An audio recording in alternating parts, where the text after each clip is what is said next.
è una cosa sempre più grave anche il fatto che questi ragazzini che spesso prendono gli autobus sono anche armati di armi bianche. Ci preoccupa non poco.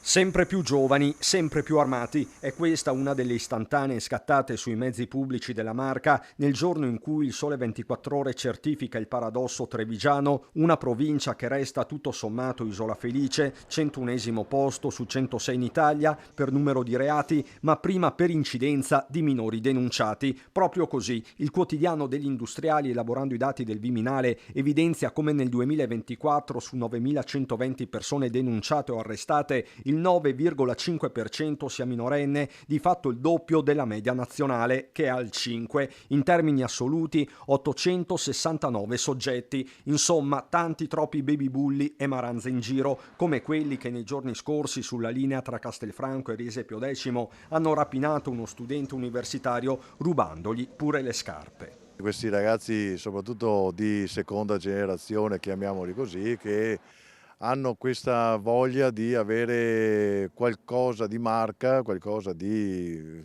valore, e quindi cercano di fare questi piccoli furtarelli. Un'emergenza da affrontare con gli strumenti a disposizione. Uno di certo, spiegano dalla questura, è legato al decreto Caivano. Abbiamo anche qui un istituto fondamentale, usato pochissimo, che è l'ammonimento del questore nei confronti dei bulli. I bulli, se ce ne abbiamo tanti, devono essere ammoniti, devono essere intercettati prima che sia troppo tardi. Di fronte al boom dei reati commessi da minori, il dibattito si fa inevitabilmente politico. Si è seminato bene e quindi i processi di integrazione non hanno funzionato. Bisogna investire assolutamente su percorsi educativi, percorsi culturali e percorsi comunque appunto di prevenzione. Certo che è un motivo di preoccupazione, però sarebbe un motivo di altrettanta preoccupazione se non venissero perseguiti e non venissero trovati i responsabili di questi reati.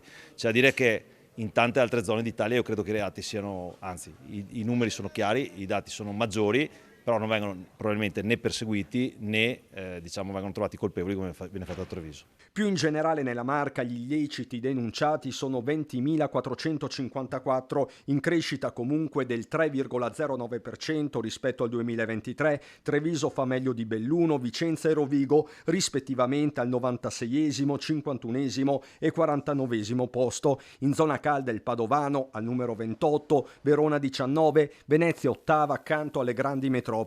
Denominatore comune per tutte e 7 le province, l'aumento dei reati e delle relative denunce, anche se la proporzionalità non sempre è diretta.